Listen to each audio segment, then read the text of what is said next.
What's up? Welcome back to part 2 of this episode of DSP's Inbox. Let's jump right back into it because we have limited time. Okay, the next question is, hey Phil, quick question.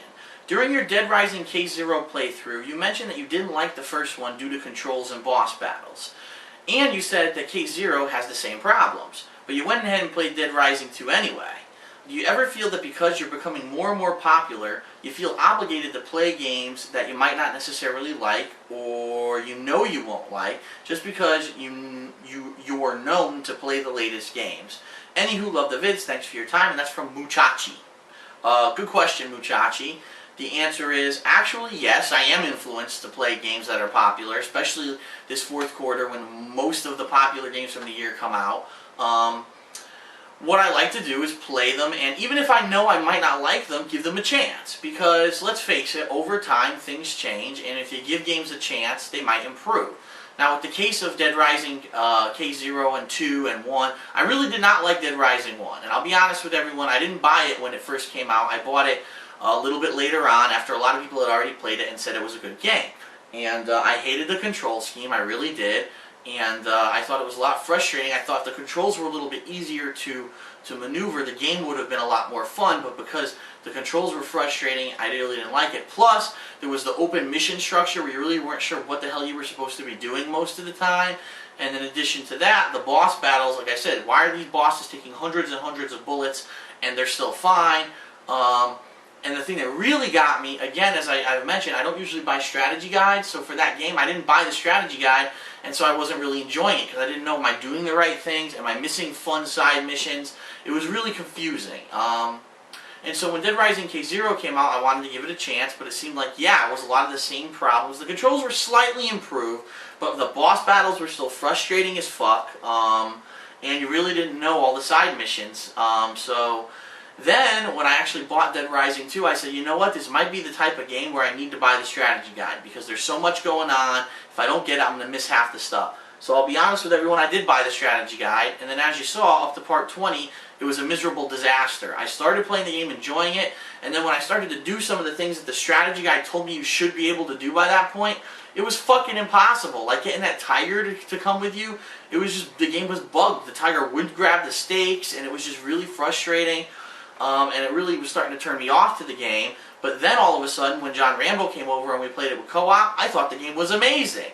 And then, I even mentioned in a later video, after you beat the game the first time, once you play it through a second time with the New Game Plus, which basically means you keep all your stuff from the first playthrough, the game's amazingly fun because now you're fast, you're powerful, you have all these combo weapons, you're leveling up constantly, getting achievements, you can do almost all of the side missions because you're so fast now, there's no time constraints or problems anymore, and it's just a better experience the second time through. So I'm glad that I gave the game Dead Rising 2 a chance, because I could have easily just watched K0 and said, it's the same shit, and got rid of it. But because I gave it a chance, I was able to play the co-op with Rambo, I was able to play some of my second playthrough with him, or by myself with the New Game Plus, and I enjoyed it a lot. So overall, I thought the game was actually pretty damn good. I just think that the game should be more explanatory on what to do. Like, you should know the first time you play the game you can't do everything. But I think a lot of people get the misconception that you can do everything, because most video games, you can do everything your first playthrough. So that's the problem with that game. Now, am I being influenced to play games that normally I wouldn't play? Sure. For example, on Sunday I'm going to be playing Kirby's Epic Yarn, and normally maybe that wouldn't be something I'm interested in, but I'm going to give it a shot because I need the content. I want to try out this new platformer on the Wii. It is one of the few games I'm going to get to play on the Wii this year, and I think some people might enjoy it, or at least get an opinion on if this is a game they'd be interested in or not. So, yeah, for me, I'm not every game I'm playing it's because it looks super fun to me, but at least if I get the word out of what I feel about the game and my honest reactions to the game, give people an opinion on if they like it or not, then I think that I'm doing my job, and that's really ideally what I'm looking to do. You're absolutely right. In the past, I pretty much focused on just the games that I liked the most, but now since I'm doing this as a job full-time, I will really try to focus on the most popular releases, which is what I'm really trying to do over the next couple of months. So yeah, you'll see me maybe play games that normally you wouldn't think that I would play, but I might still end up enjoying them, and Dead Rising 2 is a perfect example. So I'm glad I didn't turn that game down. I'm glad I gave it a chance because I liked it a lot. Okay. This next one is a consolidation of probably 100 questions I've gotten. If people are still asking me, can they donate games? Can they donate consoles? Can they donate other physical items? I've even got this woman on YouTube, I guess, who's trying to make. She paints pictures with her breasts, okay, which is hilarious. It's cool. It's pretty cool. It's hilarious. And I guess she's been trying to contact me. A lot of fans have told me, hey, Phil, she made a video. She's trying to contact you. She wants to send me a picture. And obviously the reason she wants to do it is to try to get some promotion for herself, which I understand. This is America, and we're all, trying to get ahead. I have no problem with that. The problem I do have is I have nowhere for anyone to send it. I could have them send it here, but then I'm giving away my address, which obviously for privacy issues, I don't want to do. We all know, yes, the majority of people are good-hearted people who just want to have fun, but there are going to be haters out there. There are people out there who might end up being like these crazy obsessive fans. I can't let people know where I live, so I can't give you my real address. Previously, with the Wii, I had it forwarded to someone else's address, and that worked out for just that one instance, but I wouldn't want to put someone else on the spot like that to worry about stuff showing up.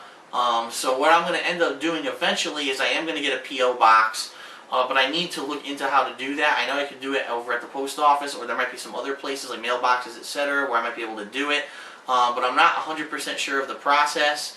But I am going to be doing that eventually. I haven't had a chance to do it yet, and being that the next couple of weeks are going to be extremely hectic with the amount of games coming out, I might not get a chance to do it till next year, but once I do it, that's when basically I'll say to everyone, yes, if you have things you'd like to donate, please go ahead. I'd be more than willing to accept this picture. I actually saw the picture in a video. It looks amazing. It's something that I'd like to frame and hang on my wall, but unfortunately, right now I have nowhere for you to send it. So Marcy, don't take offense, thinking I'm ignoring you or anything. I just simply have nowhere to put this picture to send this picture to at this time. When I get it all figured out, I'll let everyone know. Okay, so that's over with. Take a quick sip of water here.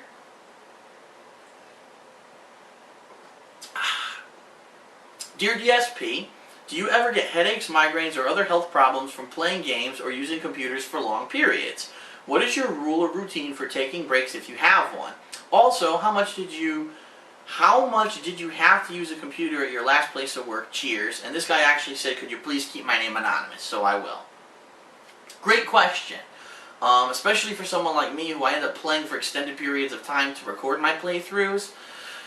I do take breaks. I'd probably say every hour to hour and a half I get up, I walk around, I maybe get a drink, I stretch a little bit. If you're playing games or typing for extended amounts of time, your fingers can really start to get, tight. So I do some, finger stretching.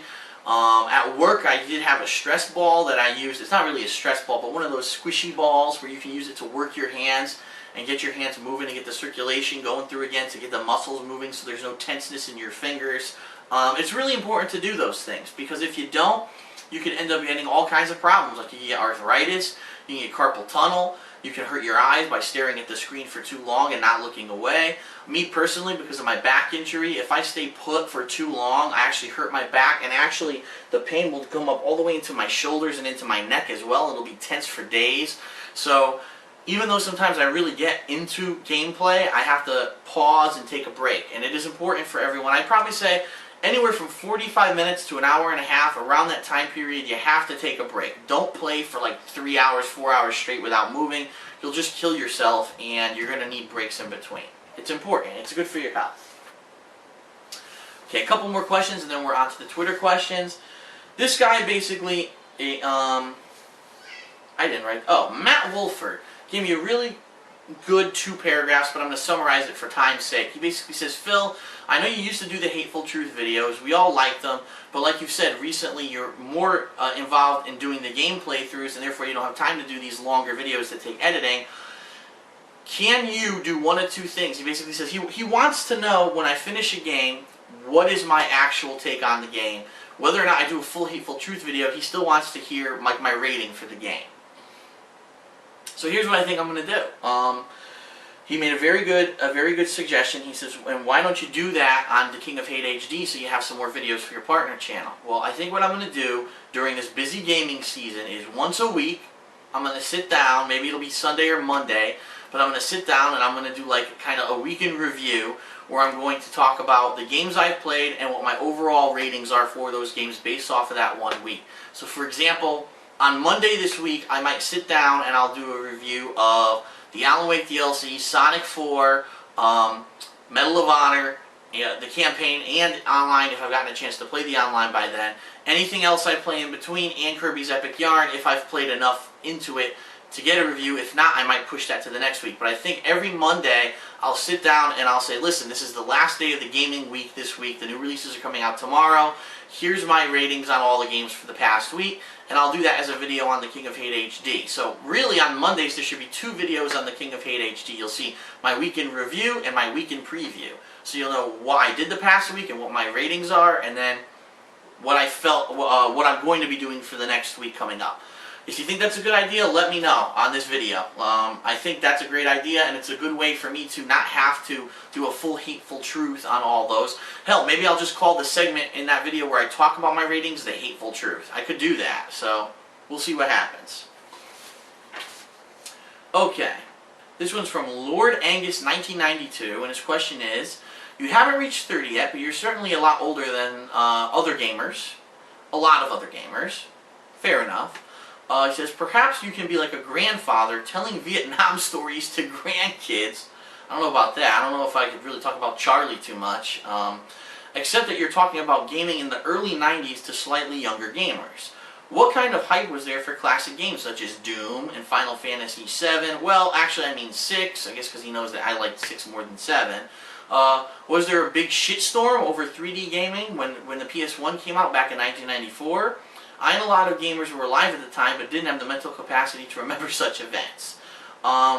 Great question, and this is another really good question because this might lead me to maybe something else I could talk about on the King of Hate HD. Maybe I can have a video series where every couple of weeks I talk about back in the day and reminisce on how it was back then, the console wars, because there were some crazy console wars back then, let me tell you. Nintendo, Sega, then when Sony moved in, Atari, I mean, it was crazy. There's so much shit out, and you never knew what was good and what was worth buying. Remember, there was no internet to really go to and look at reviews and things like that. Nothing was trustworthy, so it was kind of very hit or miss on what you were doing back then. So I think that might be a good idea for a new series. So thank you, Lord Angus 1992. I'll think about that, and I'll see what I can do. Maybe turn it into a series here on King of Hate HD. Alright, one more question and then we'll get to Twitter questions. Hey Phil, many people that I know became a fan of your work because of your Fallout 3 playthrough. I'm wondering, what's your final thoughts on Fallout 3? Could you summarize your final thoughts on the game, seeing how the New Vegas is right around the corner and imminent? Does it rank high in your all-time games list? Also, what are your expectations of New Vegas? Well, in a nutshell, I think Fallout 3 is probably, out of all the video games I've ever purchased in my entire life, the most bang for your buck, because you can get so many hours of gameplay out of that game. There's so many side missions, so many side quests that aren't official missions but are also things you can do in the game. Different ways to play the game. There's massive replayability in the game, and as if that's not enough, you've got all these amazing DLCs that came out for the game that continued the story, that really progressed everything. So overall, I have to say that game was amazing. How does it rank in my all-time games list? It absolutely does rank high. I would probably say it's definitely in my top 10 favorite games of all time. That being said, did I grow up with the game? Absolutely not. So probably games like some of the older Final Fantasies, Street Fighter, those games are going to rank on my list higher than a game like Fallout 3, but Fallout 3 is still pretty damn good. His second question, what are your expectations of New Vegas? Well, the problem is, it's not the same people who made New Vegas, it's different developers. They didn't make Fallout 3. It looks like they kind of follow along the same vein that the developers of Fallout 3 did, but it's not necessarily the same group of people. So here are my expectations. I want the game to at least be as long as Fallout 3 was, to have several open world side missions, such as Fallout 3 had, to the point where, let me give you a perfect example. This is the strategy guide to Fallout 3, okay? Not the DLCs. This was the one I bought when Fallout 3 was brand new, so this isn't even the one that has all the DLC content. Take a look at how thick the damn thing is. I mean, this thing is over 450 pages long. This is the kind of game I'm expecting when I buy Fallout New Vegas. I want a game that's so ripe with content that it's going to fill this. I want a game that gives me the massive bang for my buck, because here's the bottom line. Fallout 3 was amazing. If they can continue this with the Fallout series, everyone's going to buy it, because now everyone now knows that this name is synonymous with quality and content and quantity. And if they can do that with New Vegas, I think people are going to follow the series forever, and it's going to become one of the most popular gaming series of all time. If they drop the ball and the game only ends up being like 15 hours long, and there's not a lot of side missions, and the combat is buggy, and this and that, then you're going to really lose faith in this label, and you're going to have problems. So I'm really hoping that the game is as good as Fallout 3. I actually do not expect the game to be better than Fallout 3, because again, like I said, this isn't Fallout 4, this isn't made by the same team that made Fallout 3. I'm thinking that the game will probably try to mimic it, which is fine. Like, for example, Modern Warfare 2 trying to mimic Modern Warfare 1, even though it was made by the same people, it's still a similar game, and it was good when it was new. I'm hoping that it's at least that good. It's at least as good as Fallout 3. That's my expectations for New Vegas. Okay. 10 Twitter questions. We're going to rattle through them really quick. Number 1, what's going on with partnership status for DSP Gaming and Darkside Phil and DSP Street Fighter? I know you applied for it. Did you hear back from YouTube? The answer is no. None of them have I gotten a response. I'm still waiting, and when I check, it says your application is still being processed. So it doesn't mean it's a no, but when it takes them this long to approve, it probably means that's not going to be a yes. But we'll see what happens. I got questioned, are you going to be checking out DLCs Minerva's Den for Bioshock 2, or The Sacrifice for Left 4 Dead 1 or 2, or any other older DLCs, yada yada yada? The answer is this, no, because those games have been traded in 100 years ago. Minerva's Den, that's Bioshock's fault, because they never announced that was coming out, and the same thing with The Sacrifice. Valve never announced they were making another DLC after the passing, so I had no idea that that ever was coming out, and I traded the game in. Now, some people have asked me, well, what if we donate the games to you, Phil? Or, what really people have been saying, what if we gift the games to you over Steam for your PC? Well, I've got bad news for everyone. The Alienware laptop that I bought just like 3-4 months ago, the HDMI port doesn't seem to work anymore, which is really pissing me off. I tried to basically watch a show over the internet and watch it on my TV the other day, and I plugged it in and I'm getting nothing. So I don't know what's going on. I don't know if it's just a temporary thing or if it's really fried. So I can't really hook up the laptop to my system to play any games. And that's a bummer. That's what I bought the damn thing for. The only other option that I would have is I would have to use VGA out to connect that directly to the TV. Then I'd have to find a way to splice the audio through like the headphone jack into my receiver, which I could do, but it's going to be complicated. And I was really, really hoping the HDMI would work. It did for StarCraft 2 and for a lot of stuff I was watching over the internet, and now for whatever reason it's not working. I don't know what happened, but it's bad news, I know. But I'll see what I can do, but for now, no, unfortunately, I can't receive any games gifted over Valve until I get that working, so I'll let you know. Someone asked if you ever think about doing a DSP game night, where you basically let everyone know you'll be playing a certain game, and everyone joins your game and you try to play. Yes, I consider doing it, but it's probably not going to be anytime soon unless I really get bored. It might be a last-minute thing because I'm going to be so busy with everything else going on in this fourth quarter of the year and all these games coming out. But we'll see what happens, especially if it slows down. I might consider doing something like that with my viewers.